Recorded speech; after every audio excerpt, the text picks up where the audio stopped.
Hello friends, welcome back to my channel SRK drama explain. Friends, ये video मैं लोगों के एंटरटेनमेंट के लिए बनाती हूँ, so please watch full, share, subscribe and like this video. इस पार्ट के स्टार्टिंग में फैली को दिखाया जाता है जो अपने फ्रेंड सानिया और एलेना के साथ कैंटीन की तरफ जा रही होती है। रास्ते में कुछ बैड स्टूडेंट्स उसे टीज करने लगते हैं, ये कहते हुए, अरे अरे देखो, ये तो वही लड़की है ना जिसे जॉर्डन ने रिजेक्ट कर दिया था।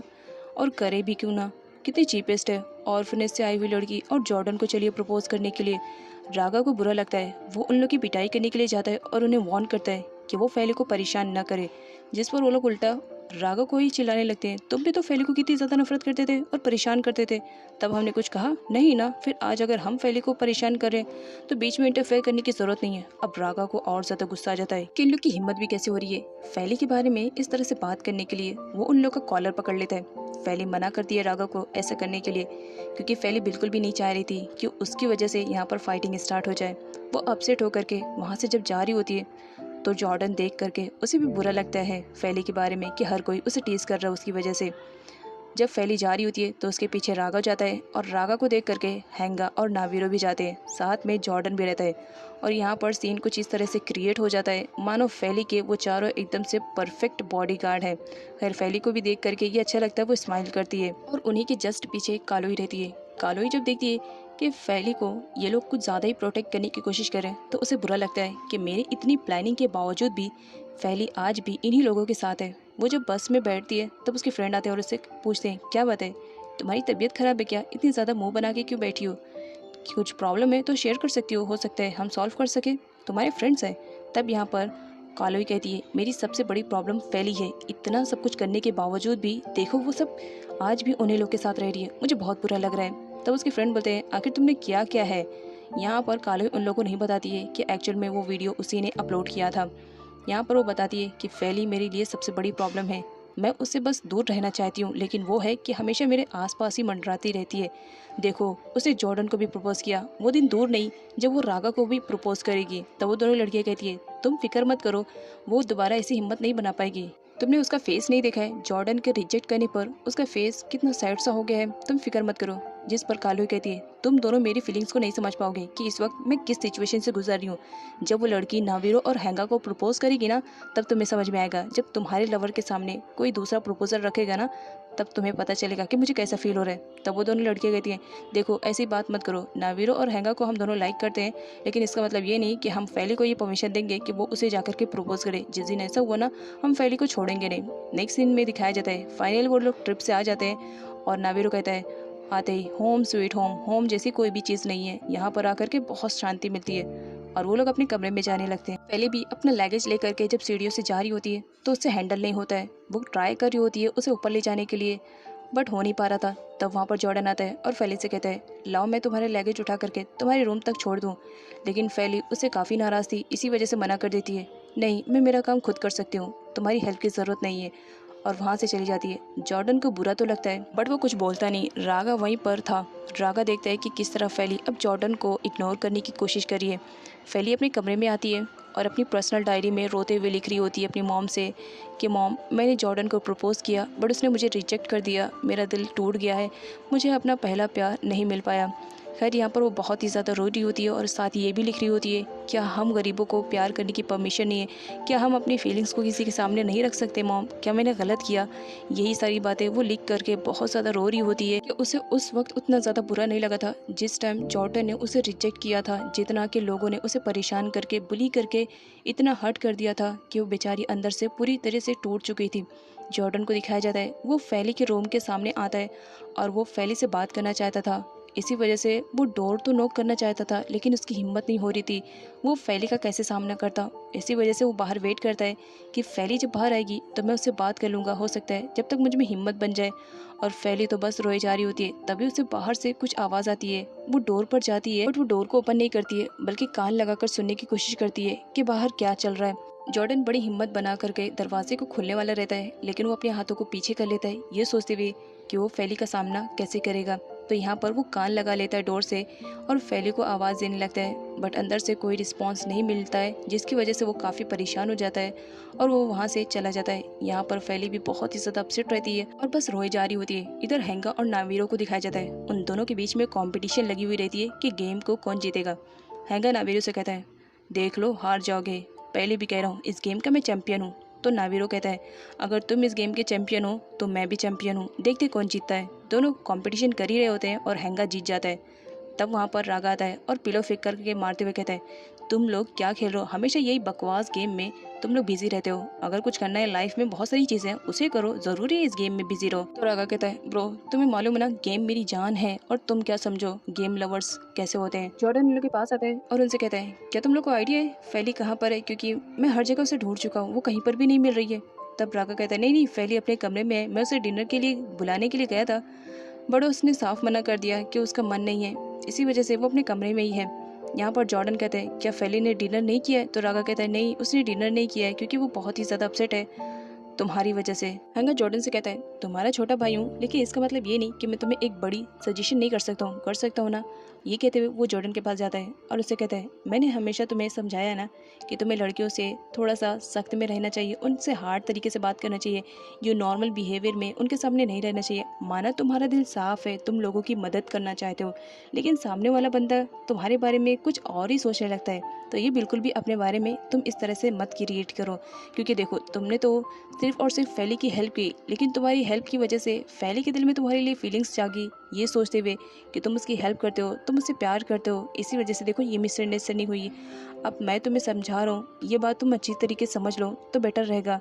यहाँ पर नावीरो को दिखाया जाता है, वो भी बैठा ये सारी बातें सुन रहा होता है। तब रागा उसकी तरफ पॉइंट आउट करते हुए कहता है देखो अपने नावीरो को ही देख लो, ये लड़कियों को किस तरह से ट्रीट करता है, एक को देखता है दूसरे पे लपकता है, तीसरे को अपनी गर्लफ्रेंड बनाता है और चौथे दिन तीनों को रिजेक्ट। मतलब इसका तो तुम देख ही सकते हो ना, तो इसके तरीके रहो ना, किसी भी लड़की को इतना नॉर्मल अंदाज में बात मत करो। अब यहाँ पर जॉर्डन को बहुत ही ज़्यादा बुरा लगता है कि उसकी वजह से फैली ने डिनर नहीं किया, तो इसी वजह से वो फैली को सॉरी भी बोलना चाह रहा था और उसके लिए वो डिनर भी ले जाने लगता है। अब वो जब डिनर उठाता है और फैली के लिए ले जाने लगता है, तब यहाँ पर रागा उसका हाथ पकड़ लेता है और उसे कहता है देखो फैली तुम्हारी वजह से बहुत ज़्यादा अपसेट है और अगर तुम उसके लिए डिनर लेकर जाओगे तो आई एम श्योर वो बिल्कुल भी खाएगी नहीं, तो इसलिए लो मैं डिनर लेकर जाता हूँ, मैं उसे खिला दूंगा। अब यहाँ पर दोनों के बीच में हो जाता है, रागा बोलता है मैं लेकर जाऊँगा, जॉर्डन बोलता है मैं लेकर जाऊँगा। तब बीच में खड़ा हो जाता है नावीरो और कहता है तुम दोनों को ही कुछ भी नहीं पता है, तुम दोनों ये लेकर जाओगे फैली को देने के लिए तो बिल्कुल पक्का मना कर देगी और रिजेक्ट भी कर देगी, तुम लोग बस वेट करो मैं कुछ क्रिएट करता हूँ। तो हैंगा बोलता है अब नावीरो भी कुछ क्रिएट करने लगा है। यहाँ फैली को दिखाया जाता है, वो सोने की कोशिश तो करती है बट उसे नींद नहीं आती है, वो अपना फ़ोन चेक करती है तब उसे मालूम पड़ता है कि आधी रात तो हो चुकी है। वो जॉर्डन के बारे में सोच करके बहुत ज़्यादा परेशान हो रही होती है, उसे बार बार वही सीन सामने आ रहा होता है जब जॉर्डन ने उसे रिजेक्ट किया था। शायद इसी वजह से वो जॉर्डन का सामना नहीं कर पा रही थी, लेकिन फिर भी वो हिम्मत बना करके जॉर्डन से बात करने के लिए जाती है। जस्ट वैसे ही वहाँ पर आ जाता है नावीरो, उसे पीछे से टच करता है जिसकी वजह से फैली बहुत बुरी तरीके से डर जाती है और चिल्ला देती है। तब नावीरो कहता है अरे इतनी जोर से चिल्लाने की क्या जरूरत है, मैं सामने ही खड़ा हूँ फिर भी तुम डर रही हो और अंधेरा भी नहीं है, अंधेरे से डर लगता है ना, ये मुझे देख करके डर लग रहा है। तब फैली उसे कहती है नेक्स्ट टाइम कभी भी आना सामने से आना, किस तरह से पीछे से मत आना, तुम्हारी वजह से आज मैं बहुत बुरी तरीके से डर गई। तब यहाँ पर नावीरो से कहता है मैं तो तुम्हारे लिए यहाँ पर डिनर लेकर आया था क्योंकि तुमने डिनर नहीं किया ना, मुझे मालूम पड़ा और मुझे नहीं लगता है कि तुम मेरी रेसिपी को रिजेक्ट करोगे क्योंकि ये तुम्हारा वाला स्टाइल है, ऑर्फनेज वाला स्टाइल जो कि तुमने मुझे सिखाया है एंड आई एम 100% श्योर कि तुम इसे रिजेक्ट नहीं करोगी। वैसे एक बात पूछूं, क्या तुम जॉर्डन से मिलने के लिए जा रही थी। तब फैली मना कर देती है कि नहीं मैं जॉर्डन से मिलने भला क्यों जाऊँगी, मुझे तो बस यूं ही कुछ काम था इसी वजह से चलिए। यहाँ पर नावीरो से कहता है देखो तुमने कुछ भी नहीं खाया है, कब से भूखी हो, लो इसे थोड़ा सा ट्राई कर लो और अगर पसंद आए तो मुझे आउट ऑफ 10 दे सकती हो। फैली स्माइल करने लगती है और उसे एक्सेप्ट कर लेती है। जब नावीरो वहाँ से जाने लगता है तो कहता है एक मिनट, तुमसे एक बात करनी तो भूल ही गया मैं। तब यहाँ पर फैली से कहती है कौन सी बात। तो नावीरो कहता है तुम्हें एक बार जॉर्डन से ज़रूर बात करना चाहिए, वो बिल्कुल भी ऐसा नहीं चाह रहा था, वो दिल का अच्छा है, बस वो अपने करियर को लेकर के बहुत ज़्यादा पॉजिटिव है, शायद इसी वजह से वो तुम्हें अपनी लाइफ में इतनी प्लेस नहीं दे पा रहा है, लेकिन उसे बहुत ही ज़्यादा बुरा लग रहा है। एक बार तुम दोनों बात करके अपनी जो भी मिसअंडरस्टैंडिंग है उसे क्लियर कर दो। नेक्स्ट सीन में मिस्टर जॉन को दिखाया जाता है, राग आता है और कहता है डैड आज तो आपके लिए वीकेंड है ना, तो क्या आप वीकेंड पे भी ऑफिस जाएंगे। तब यहाँ पर मिस्टर जॉन राघव से कहते हैं बहुत ही इंपॉर्टेंट मीटिंग है बेटा, इसी वजह से ना चाहते हुए भी मुझे जाना पड़ेगा, लेकिन फैली नहीं दिखाई दे रही है, कहाँ पर है। तब राघव झूठ बोल देता है डैड एक्चुअली ट्रिप से आने के बाद फैली बहुत ज़्यादा थक चुकी थी ना, तो इसी वजह से वो रेस्ट कर रही है। यहाँ पर मिस्टर जॉन ऑफिस जाने से पहले राघव से कहते हैं फैली का ज़रा अच्छे से ख्याल रखना, मेरे पीछे कोई भी उसे परेशान नहीं करना चाहिए। और ये कहकर वो ऑफिस के लिए चले जाते हैं, जहाँ पर राघव अपने डैड से कहता है कि आप फिक्र ना करें, मैं फैली का अच्छे से ध्यान रखूँगा। नेक्स्ट सीन में फैली को दिखाया जाता है जब अपने रूम से बाहर निकलती है तो जॉर्डन उससे बात करने के लिए जब उसके पास आता है तो फैली बिल्कुल भी उसका सामना करने के कंडीशन में नहीं थी। इसी वजह से वो फ़ौरन जाती है और डोर को बंद कर देती है। और यहाँ पर जॉर्डन को बहुत ही ज़्यादा बुरा लगता है कि फैली उसके साथ इस तरह से ट्रीट कर रही है। फैली अपने आप को रूम में लॉक कर लेती है और बस रोई जा रही होती है जॉर्डन के बारे में सोच करके। तभी उसके सेल फ़ोन पे वही वीडियो कोई सेंड करता है जिस वक्त जॉर्डन ने फैली को रिजेक्ट किया था। अब वो वीडियो जब देखती है तो वापस से वो सारी चीज़ें उसके लिए ताज़ा हो जाती है। वो एकदम सदमे में हो जाती है और गलती से रखा हुआ पॉट उसे टूट जाता है। रागा सुन लेता है कि फैली के रूम से कुछ टूटने फूटने की आवाज़ आ रही है। वो डोर पर जाता है और फैली से डोर ओपन करने के लिए कहता है। अंदर से फैली कहती है घबराने की कोई ज़रूरत नहीं है, सब कुछ ठीक है, तुम यहाँ से चले जाओ। लेकिन रागा नहीं जाता है और यहाँ पर फैली कांच के टुकड़े उठा रही होती है, कुछ तो उसके हाथ में भी चुभ जाते हैं। रागा को पासवर्ड मालूम रहता है, इसी वजह से वो पासवर्ड इंटर करता है और डोर को लॉक से अनलॉक कर लेता है। सामने देखता है तो फैली कांच के टुकड़े उठा रही होती है जिसकी वजह से रागा सडनली उसके हाथों को पकड़ लेता है और चेक करने लगता है। तुम ठीक तो, तुम्हें क्या हुआ, सब कुछ ठीक है? फैली से कहती है कि सब कुछ ठीक है, गलती से पॉट उसके हाथ से टूट गया। रागा उससे रोने की रीज़न पूछता है कि आखिर वो किस वजह से रो रही है। तब फैली उसे वीडियो के बारे में बताती है कि किसी ने मेरे फ़ोन पे ये वीडियो सेंड किया है। अब जब रागा देखता है तो उसे भी बहुत ज़्यादा बुरा लगता है कि हर कोई बस फैली को ही रुलाने के लिए तुला हुआ है। यहाँ पर वो उसके पास आता है और उसे कहता है तुम्हें किसी के भी बारे में सोचने की ज़रूरत नहीं है।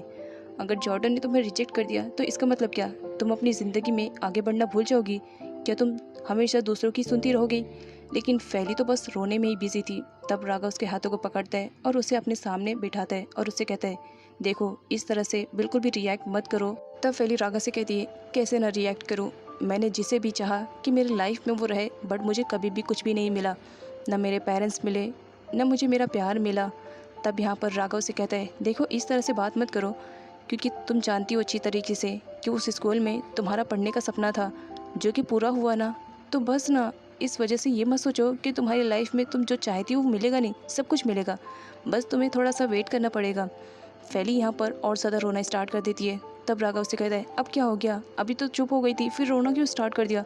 तब फैली से कहती है आज मेरे सामने जो राघव बैठा है बस उसे ही देख करके एकदम से रोना आ रहा है क्योंकि हमेशा तुम मुझे टीज़ करते हो, मुझे हमेशा परेशान करते हो, लेकिन आज फर्स्ट टाइम तुम मुझे तसल्ली दिला रहे हो, बस यही देख करके रोना आ गया। तब राघव से कहते हैं अच्छा तो ये खुशी के आंसू हैं, लेकिन फिर भी मुझे बिल्कुल भी पसंद नहीं आते तुम्हारी आंखों में आंसू, और तुम फिक्र मत करो, ये वीडियो के बारे में मैं सब कुछ पता लगाऊंगा और जो भी कल्प्रिट रहेगा मैं उसे कैसे भी सामने लाऊंगा।